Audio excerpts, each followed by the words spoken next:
Hi, I'm Zaeema Jihan from First Capital Holdings PLC, bringing to you the economic watch for the previous month. Let me share my screen.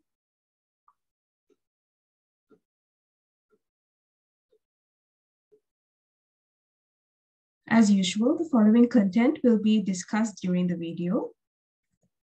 Starting off, as per the press release from the Ministry of Finance, regulations have been passed under the Imports and Exports Control Act to regulate selected payment terms related to importation of goods with a view to curb opportunities for under-invoicing at the time of customs clearance of imported goods. As per these regulations, operation of the open account payment terms has been limited to exporters and indirect exporters. Documents against payment and documents against acceptance terms have been regularized to use on foreign exchange available basis. And also, Director General of Sri Lanka Customs has been instructed to keep a system in place to monitor and reconcile the declared import value at the time of customs declaration by the importers and settlement value of such import bills in collaboration with the respective importers' banks. These regulations will curb opportunities for the importers to under-invoice to get benefit from the lesser payment of duties at the time of customs clearance and use of grey foreign exchange market to settle the undeclared part of the import bills. Moving on, month-on-month inflation increased by 9.3% with the increasing value of food items by 12.5% and non-food items by 7.6%. Year-on-year inflation increased to 29.8% in April, where inflation of food group increased to 46.6%, while non-food group increased to 22% in the month of March. Looking at the CCPI on a month-on-month basis, contribution from the increasing expenditure value of food items was 4.31%, while non-food items was 4.95%. Within the food items, increasing value changes were mainly reported for milk powder, rice, bread, dal masoor, sugar, and among non-food groups, increases in value changes were reported for the groups of transport, housing, water, electricity, gas and other fuels, restaurant and hotels, and health. With regards to the CCPI on year-on-year basis, the contribution from food category for year-on-year inflation was 14.69%, while the contribution of non-food items was 15.1%. NCPI for the month of March increased to 21.5% on year-on-year basis. Increase in inflation was mainly driven by the price increases in both food commodities and non-food commodities.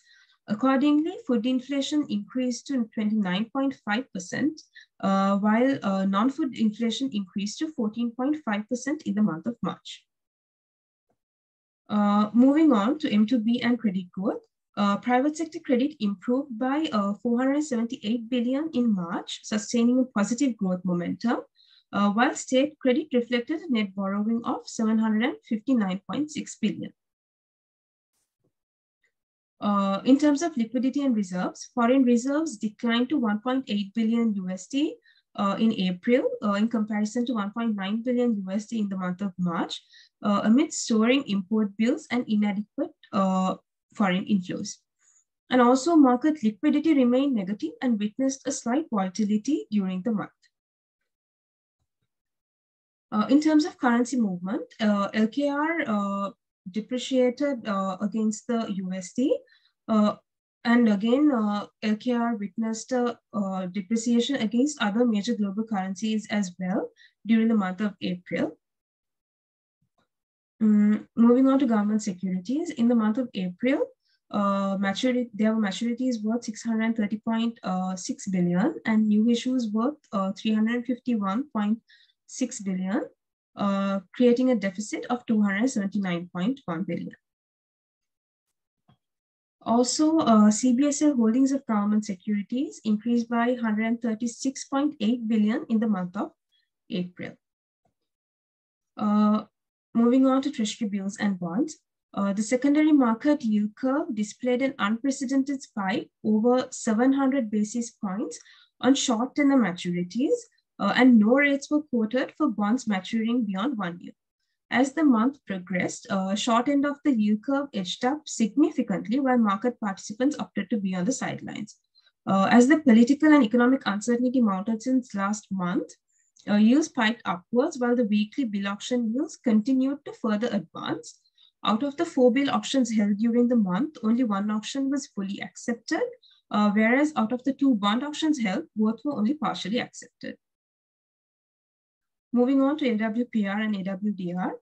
During the month, there was a sharp increase in AWPR, while there was a modest growth in AWDR as well, creating an interest spread of 10.86%.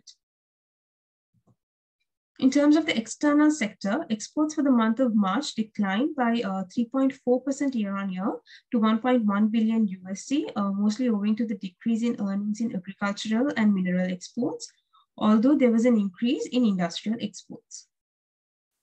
Similarly, import expenditure also declined by 5.6% year-on-year to 1.8 billion USD in the month of March, owing to a decline in expenditure in import of consumer goods and investment goods, while there was an increase recorded in import of intermediate goods.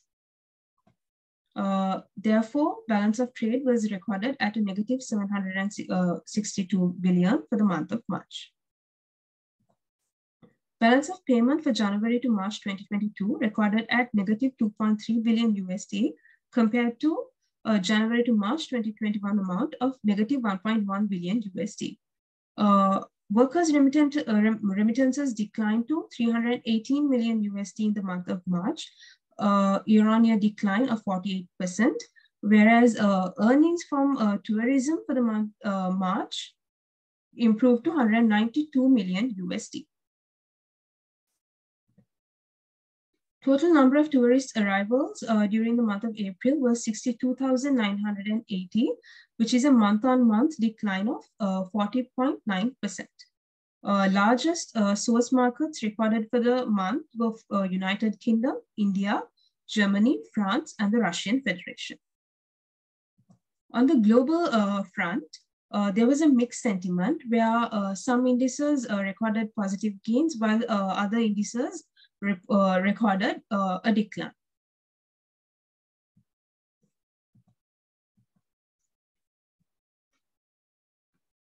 With that, we've come to an end of the Economic Watch. Stay tuned with us for further updates in the coming month.